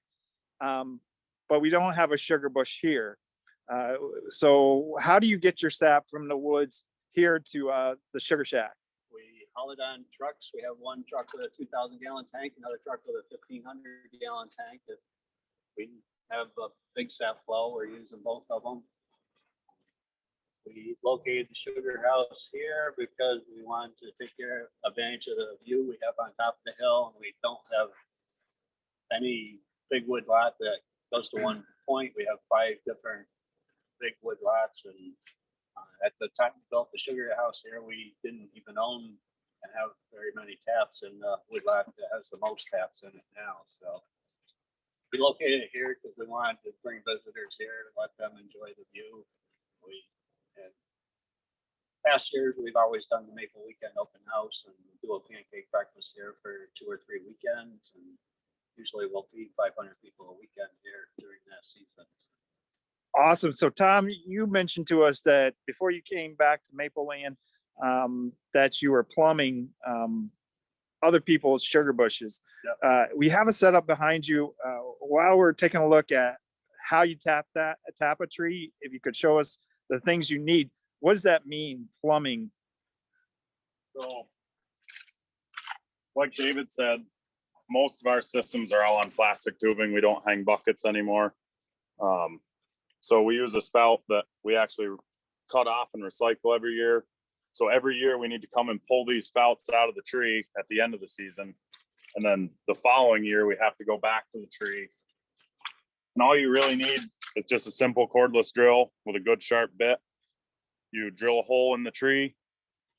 You make sure you have good white wood. If you have any brown wood on your bit, that's not going to be a good hole. That tree is going to leak. That's not going to give you the production you need. So once you've drilled your hole, you take your spout, you have your fresh spout on there, and you just tap, and it's really light. And you can hear it. You can hear the tone change. It's tap, tap, thud. And it's all with your wrist, not with your arm. You're not pounding nails.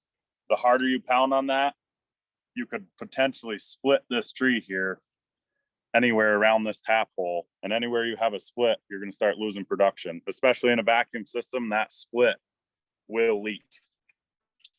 And the more leaks you have in the woods, the more production loss you have. We already have plenty of other critters in the woods that want to chew on all this plastic pipe. So we try to minimize man-made problems as much as possible. And that's a great segue. We do have our maple competition going on, and we do have an innovation challenge that is looking at how students can figure out solutions to solving some critter damage. So you talked about this would be a drop line. So we have this hanging out of a tree. What do we do to get that from that tree down to collection points? So in the woods setting, we'd have a T in here. We'd take some more tubing, string it to our next tree. And we try to only make sure tubing is touching maple trees. Again, It comes down to simplification in the woods. You don't want anybody confused when they're going through cutting drop lines in. You know, you don't want to cut a drop into a beech tree and tap it. Especially in this industry, you have new employees every year. So some of them aren't as experienced as others. Another reason to try to make sure you're only touching maple trees is if you touch like a nut bearing tree, it's more critter damage, squirrels and porcupines, everything climbs up. Anywhere the tubing touches the tree is an automatic easier spot for something to chew it. So if it can run and not be touching trees, especially not maple trees, you're doing better. And then once it runs through this 5/16 line, we run it down to our main line, which is usually a 1-inch pipe. And that's hung on wire. And that it's pretty much like highways. So you get a big interstate, then you get a smaller road, all the way up to your spout. So if you kind of have that mentality going to it, that's what we're doing. And it's pretty simple. It's tight, straight, and downhill is what we go for. On every lateral line, we try not to run any more than 3 spouts per tap, 3 spouts per lateral line. That just helps us as managers manage the woods quicker. So, Squirrels will chew this finer stuff a lot more than they'll chew a thicker pipe. so you talked about a main line and a lateral line. Can you just quickly tell us the difference? So we have a drop line, Yep. which is going from the tap Yep. down the tree. To your lateral line The lateral lines are small lines that are gonna go from a few trees into your main line. into a main line. And so I have a main line running through the woods that all these lateral lines fall into. Correct. Perfect. Well, Terry's just grabbed Here's a piece of main line. a piece of main line. So this is actually a bigger pipe. This is what we'd use for what we call a wet dry system, which is just going to probably confuse you more without being able to actually show you. But it's this type of pipe that we're running for main lines that this tubing is going to run into. Like I said, this is really thick wall. You can't really bend it. Squirrels and critters don't chew this normally. So the more of this you have in the woods, the quicker you can manage your woods. So we're grabbing sap from the trees and we're bringing it down to a collection unit. So Terry, quick question. On a good day, how much sap can you collect? I saw you trucking all day long. You just came in. We hear the pump in the background, pumping sap. Today we'll probably get around 10,000 gallons of sap. A good day, Tom and I'm both gathering, we've gathered what, 22,000 gallons in a day. A really good day of sap production is when you start getting about a gallon of sap per tap you have in the woods. So if we have 18,000 taps, we get 18,000 gallons of sap. That's a really good production day. And woods trees don't run the volume of if somebody's tapping the trees in their yard. Right. They'll give you a bigger volume per tap than out in the woods where the trees are smaller and closer together. Well, awesome. We have gotten the sap from the sugar bush here to the sugar shack. We talked about RO a little earlier. Can we go inside and take a look at your operation? I'm gonna go ahead and pan the outside. If anybody has any questions, feel free to ask them or put them in chat. We are at Maple Ant Farms and they do offer pancake breakfasts. We weren't in the pandemic.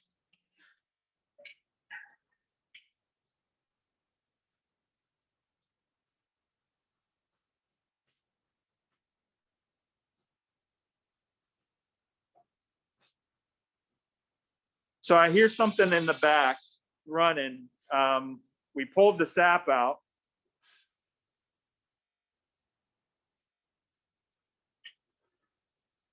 We're gonna talk about it out here because it gets kind of loud. But what would these be, David? Those would be the reverse osmosis machines. Those are 2 of the 3 ones that we have. These are the 2 smaller ones. And they consist of a high pressure pump, a feed pump that feeds the high pressure pump, and then the membranes themselves are the tall canisters, and they have a recirculation pump on them also. So, and we'll peek inside the glass and we can see this whole room is full of RO machines. You saw the RO bucket. These are quite larger. And David, are these the only 2 you have? They're large. Do you have a larger RO than that? through that window is our large RO machine, which has 8-inch membranes on it. And that'll process about 3,000 gallons of sap an hour for us into about 16% concentrate. And then we're using one of the small machines now to boost it up around 20%. So we've gotten it from the 2% density that we talked about out in Sugar Bush to the tank outside, 16% behind me in this large RO. And we're gonna run it in the second RO to bring it up to 20+% density, sugar percent. And So- then it'll go to a holding tank to feed the evaporator when you get ready to boil it. So now we're holding this 20% sugar. What do we do next? Where do we go from there? We have that stored outside. From the holding tank, we get ready to boil, the sap will come in through these pipes and then into this float box after it gets preheated by the steam up in the hood. This float box will control the flow so that we have a continuous flow of sap coming in to feed the evaporation. In this pan here, it's got flues in the bottom to increase the heating surface as well, and only 2 sections. And as it comes out of that large pan, it'll come into this float box to control the level and the pans in front. And for the pans, there's 6 different sections that divide the flow so it gets to the finished syrup, which on most days runs around 219 degrees for finished syrup. It varies depending on the barometric pressure that day. And then we will use a hydrometer calibrated for syrup in this test cup to make sure our syrup's the right density at the temperature we're drawing off at. So can you tell me a little bit about this evaporator? What am I looking at? It's what they call a 5 by 14 foot raised flue with a cross flow pans on the front. It uses fuel oil to fire it instead of wood. When we're operating, we're burning 24 gallons of fuel oil an hour. And you have 2 burners 2 burners, each burning 12 gallons an hour. and they're both going while you're processing. While the evaporator's boiling the sap off. And then we're gonna come back to this back portion. I see a hood with exhaust outside. What happens in this unit, this part of the unit? It just, because of all the flues on the bottom of the pan, it gives it a lot more heating surface, so it boils really hard. There's a lot of evaporation in that pan itself. And as you can see up in the top, there's a set of stainless pipes that preheats the sap before it even hits the evaporator. So it's 180 degrees or so before it even gets into the pan to boil. So you just mentioned the temperature that syrup needs to be as it's coming out. What was the temperature? You mentioned there's some barometric pressures, but on average, what's the temperature that the syrup is coming out? About 219 and a half. And then in your pre-unit, you just mentioned it's already at, It's going up to the temperature of the steam heat that's inside the hood, so It- 200 or so, depending on how fast it's flowing through those pipes. so what would be the benefit of that preheat? So you're not putting cold sap right here on the pan and stop slowing down the boil, so it's already just about boiling as it hits the pan. So it sounded like there's a lot of efficiency that's really been built into this, especially at a larger operation. Right, yeah, you have to be efficient to be able to show a profit at the end of the year. So that's where the reverse osmosis machines come in to cut down our fuel cost and labor cost in the boiling process. Before we boiled with a reverse osmosis machine, we had a 5 by 14 foot evaporator that would make around 5 gallons of syrup an hour. And with the reverse osmosis machines pushing it up around 20%, we are making around 80 gallons of syrup an hour. which allows you to create more, less cost, lower the cost possibly. Lower the cost of production per gallon, So increase the profit margin so you can make a living at it. when we're talking about the economics, and especially in education, there's a lot of economics that can be used when we're talking about lowering costs, supply, demand, and pricing. Right, and that's the same theory with the vacuum collection in the woods. And years that you don't get a lot of freeze and thaw cycles, you can still get sap out of the tree even if it doesn't freeze at night. So you'll make some years twice as much sap as you would on relying on Mother Nature's freeze and thaw cycles with a good collection system. So we've gotten our preheated sap coming through our preheater at the top of our flue pan, and then it comes into what happens next. We come from the flue pan to, And it just boils through all these partitions in the flat pan here. And what is happening during all this boiling process is those sugars are caramelizing and developing the flavor and color that the syrup's gonna end up being. and I'm gonna tell y'all right now, it's taken everything inside me not to dip my finger through this pan, and it smells like sweet maple caramel in the Sugar Shack. You definitely need to come by if you're here in Washington County. It's a lot of syrup. So when this thing dumps out, we've made it syrup and it's here at the very end. We have our syrup, new sap's gonna come in. How much can we generate with just one dump of that pan? Well, after we get things warmed up and going, we'll make around 80 gallons of syrup an hour. And we try to control the flow when the syrup's coming off the evaporator to keep a steady stream flowing all the time instead of, it's better makes it a lot steadier flow in the pans if you can keep it just moving and not shutting the valve and turning the valve on and off all the time. So where does that syrup go? Can you share that with us, please? So once we have the syrup drawn off, after we get a little bit in our draw off tank, it then gets pumped through this filter press here. So once it comes off, I couldn't just dip my pancake in this big old vat. Well, it comes off at 219 degrees. So number one, that wouldn't feel too good. But number two, is there things in it that I might need to get rid of? Well, when you condense 40 or more gallons of syrup, the minerals with that high heat, the minerals solidify. So it'll make a cloudy syrup at that point. So that's why we filter it through this filter press with these thick, heavy papers. The syrup has to pass through that paper in order to get out of the press and into the storage barrel. And Tom, I saw you and David working earlier. How often do you have to change those filters? It depends on, honestly, it depends on time of season. Because as David was talking about, later in the season, we'll get more sap out of the roots of the trees, which is gonna give us more of those minerals. We call them sugar sand. As like he stated, when it solidifies in there, you'll get that cloudiness. That cloudiness is sugar sand.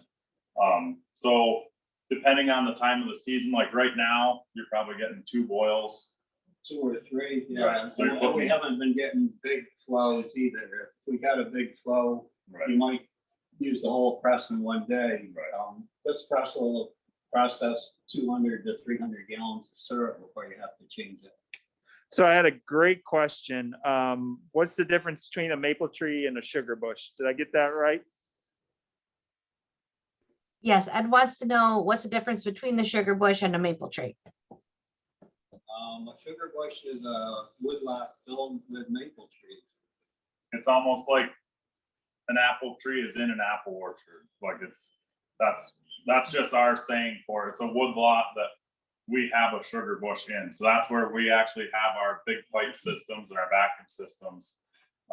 We're calling it a sugar bush. And we're just relying on the trees that Mother Nature has put there. We don't plant the trees to grow them. It takes at least 40 years for a maple tree to get large enough to get even one tap within it. So it would be a long time before if we plant a wood, sugar bush from fresh stock to harvesting.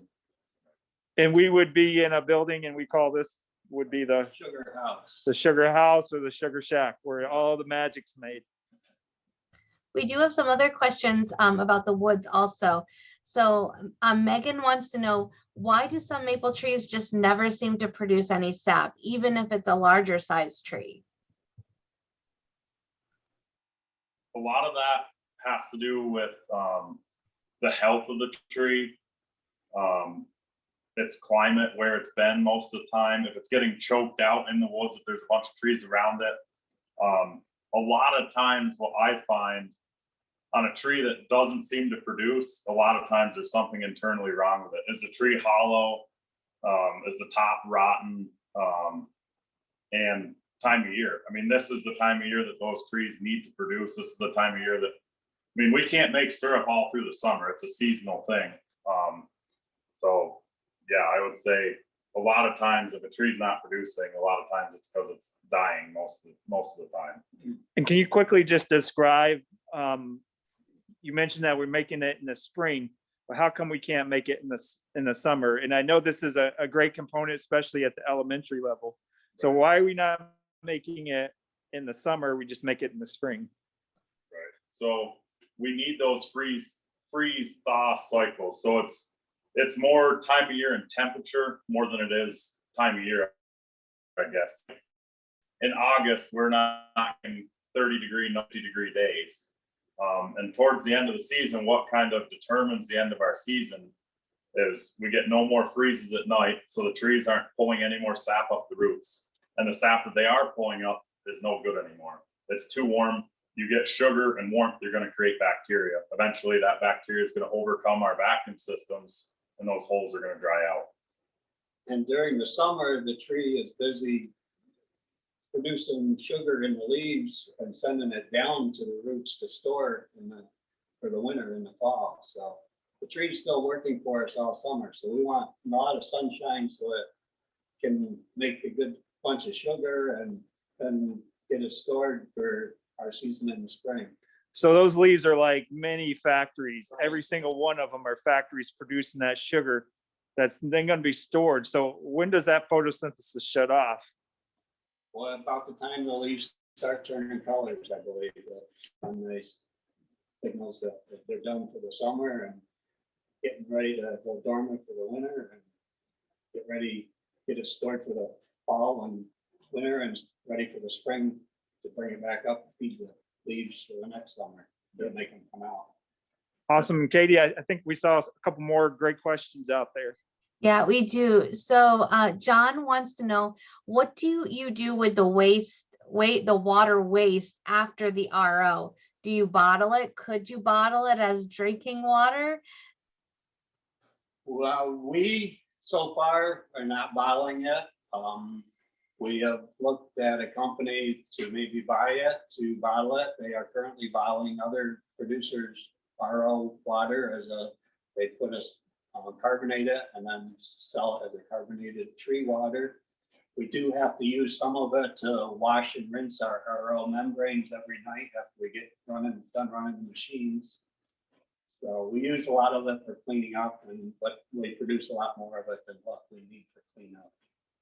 And that's just pure H2O, right? It's pure water. Yeah, It's actually probably purified, right? right.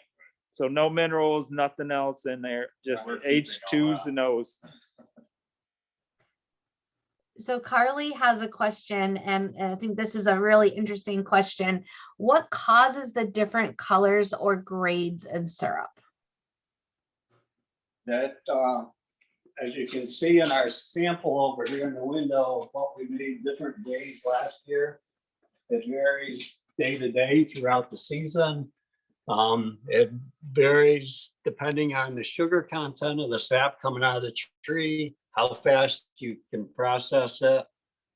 There's always some yeast and bacteria that want to get into that sap and eat the sugars. So if it sits around too long, they eat up the sugars and it takes a lot more processing. So basically it's the less sweet the sap is, the more processing it takes. And the darker and stronger the flavor of the syrup ends up being. So in a typical year, you'll get the lighter grades of syrup at the beginning and then gets darker as you progress down through. And these samples, David, are just like From each single day. So Each this, single day from beginning to the end. so this is, might be a Tuesday and this could be a Wednesday. And you can Right. see the difference.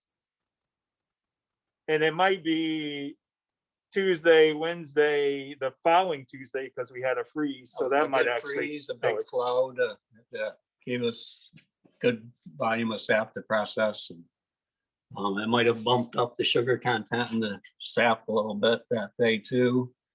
And So can you, there's a lot of variables that go into the colors and flavors. and can you describe the different colors that we see? There's a name and This try- would be a golden, the very lightest is golden and very delicate flavored. Right beside it's an amber that's a little bit stronger, a nice maple, rich buttery maple flavor. And then the dark is just a little bit stronger maple flavor. And then you get into, this could be a very dark, which has a strong and lots of times used for in cooking recipes, and also people like it for pancakes as well. and I always love these samples because it's almost like a stained glass, Right. you know, but it's made of sugar, so it's even better. Megan wants to know, besides syrup, do you make any other products? We do make a large number of other products, a lot of maple sugar candies. That's a big part of our business. And we do bottle a fair amount of the syrup, of course. We do make some maple cotton candy. We make maple cream spread. We do coat nuts with maple sugar and make some maple granola. So, yeah, I that see keeps some us busy. barrels. Yeah, for those teachers out there, it's the end of the day and it was a rough day. So tell us about your special syrup there, David. We do have some used bourbon barrels here that we are going to fill with maple syrup and make a couple more batches of bourbon flavored syrup. And it doesn't have any alcohol in it once it's bottled, but it does have a hint of bourbon flavor to it. Well, awesome. Is there any other questions that y'all might have out there? You can unmute yourself. Or we have any questions in chat? No questions right now in chat. Did we have another special guest we were going to introduce? We do not, but I do have wanted to ask you, I saw three gentlemen here, but this is almost a family. I would say Tom's probably family, considered family now. You just got a promotion. Congratulations. But is it just the three gentlemen here? I know you have a couple of gentlemen in the woods. As we're talking about agriculture and diversity and family, is there anybody else out there that helps you make this possible? Oh, yeah, there's quite a lot. My other half, Mary Jean, helps in the office and marketing. She helps design labels. We have our own label printer, so we print labels. Most all of our own labels, as well as labels for other producers. We have another girl that helps in the office 2 mornings a week, and once she gets her office work done, she's packing candy or whatever else we need her to do. Other parts of the year, we have a person that works full-time in our candy packing kitchen with us doing different things. We do have one woman that works in the woods seasonally. Yeah, She, we actually hired a couple at the end of the season. yeah, last spring, we had a couple others that helped out. A woman that works in the woods for us during the winter. She works on a vegetable farm in the summer, but she also has started her own vegetable farm now, so she's not quite as available as she was for the last couple of years. So, yeah. And you mentioned MJ. She is such an important person in agriculture across our state. MJ, we were looking at doing a virtual tour at her wool mill, but she was an engineer and she identified an issue with yarn and wool. And so she went out, took the bull by the horns or the sheep by the horns, and started a significant wool mill. So, you know, 6,000-foot building filled with machinery. and I have to say, I have a 3-year-old daughter, and she loves being in the sugar bush and tapping trees, and especially trying to tap dad with the ball peen hammer. So that's always fun too. So there's a lot of diversity. I know in my classroom, there are no boundaries. Agriculture is for everybody, and we definitely have to reach out and get our younger people, innovators, next generations involved. You talked about a lot of technology, and I know, David, you and I talked about this earlier, but it was left to you and I, we'd probably be carrying buckets, and it was that next generation that developed those ROs and developed those sap lines. So with our young people is a lot of innovation. So before we go, does anybody else have any questions for Tom and David? Any final questions? One other part of technology that we're using is remote cameras at our pump houses and tanks so that we can look at the tank levels and vacuum levels, the ones that are farther away from us, and instead of having to drive 5 miles to see what's going on at that location. And I even know there's been drones being used, so sensors and a lot of technology. So it's just not Tom in the woods tapping trees and David in the sugar shack, but they're engineers developing the RO machines, and there's quite a bit of science, social studies. I mean, social study, you got Vermont right there. I mean, we're covering geography as we're in this virtual field trip. We've talked about math. So agriculture can definitely feel so many of those standards in your classroom, and definitely cross-curricularly. So here's our last view, and it's an amazing one. If there's any other questions, I'd love to take them.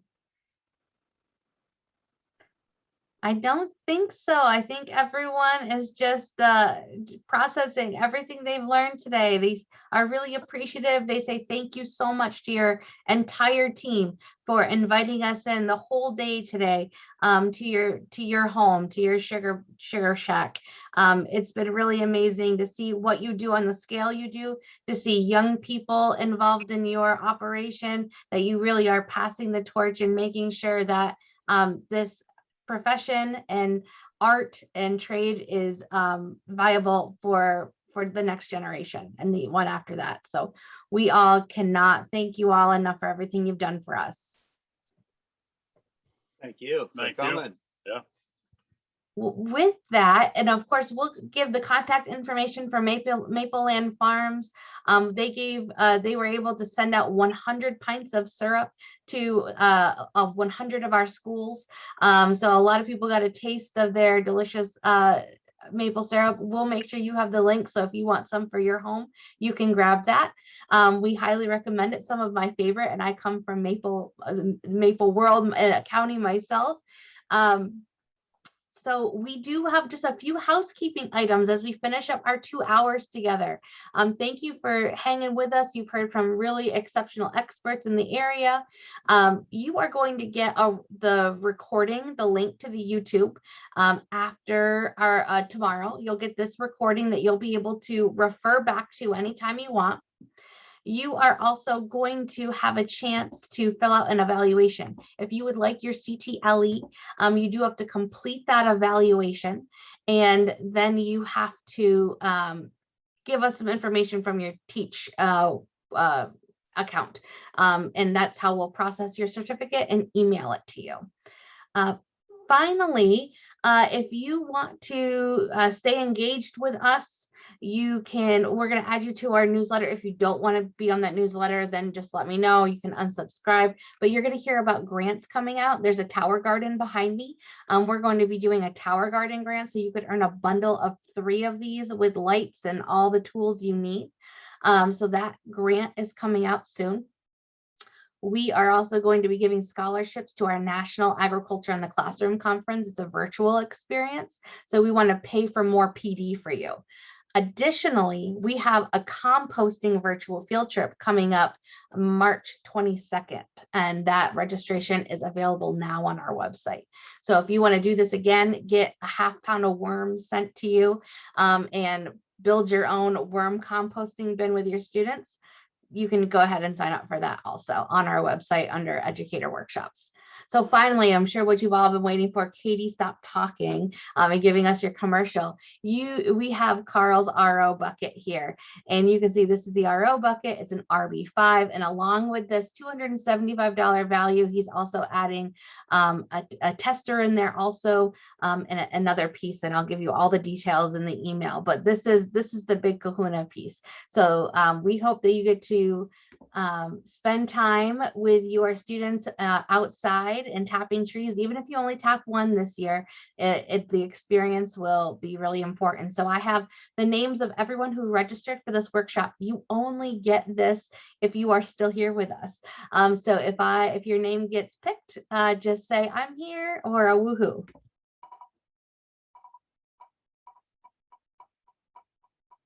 In the old days, we'd see them in person, and Carly, is Carly still here?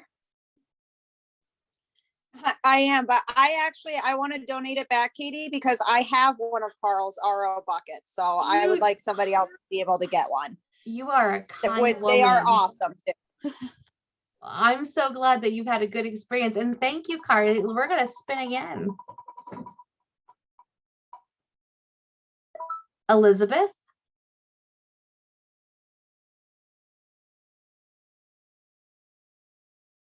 Going. I am here. Oh, hi, Liz. Oh, wonderful. Hi. And so you're happy, you're excited for the RO bucket? Well, I do have to say I teach pre-K, so I don't know how that would go over in a pre-K classroom. I don't know if it would be better served in more of an upper elementary or middle school or high school. Well, so, you tell me, Liz, did you want to think about it? And then we can always draw again for somebody else. I'll leave this up. I'll pass it off. Well, I'm just excited to spin this wheel. So thank you though. It was so interesting. Oh, really thank you. I understand. Thank you. Let's see.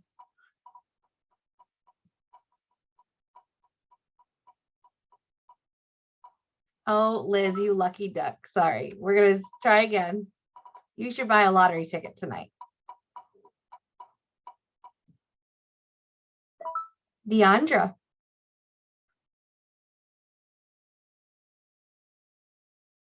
Are you still with us? Let me check my participants.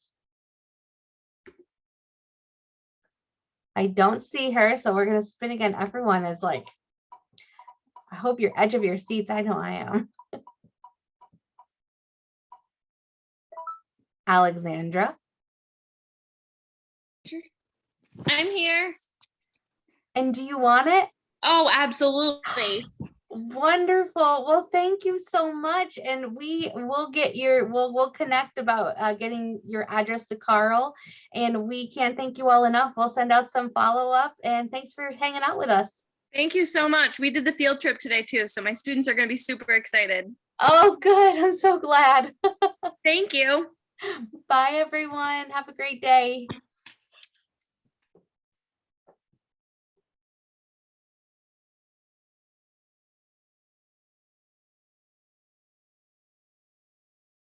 Oh, and I'm sorry, if you need more information, just fill out our evaluation. And then we're going to ask you information. It's all about you. So you don't need to get into your account. It's just going to be your name, birthday, last four of your social. And we can process your certificate, and then you can upload it. Hey, Katie, where is this evaluation you keep speaking of? Oh, we're going to send it out in the email tomorrow with the recording. Perfect. Thank you. All right. Thanks, everyone. Any other questions? Happy to take them if you're sticking around. Yeah, sorry, just really quickly, my internet cut out right at the beginning of the whole RO bucket thing. I just want to make sure I didn't miss anything that I need to know other than you're going to send us that email with the evaluation and whatnot. Yep, no, you're good. We're gonna send you the recording, the link to fill out the evaluation, all the lessons, information about Carl's buckets, everything we Okay. talked about. We're gonna follow up with an email tomorrow. Okay, beautiful. Thank you. Thanks Sorry for about that. joining us. Thank you. It was wonderful. Yeah, thanks. It was a great presentation. I appreciated all the different parts. Thank you. Oh, awesome. Thanks for being with us and sticking with us after school. I know, right? Okay, time to eat. That's right. All right. Thanks, Jeremiah. I meant to tell you, your haircut looks great.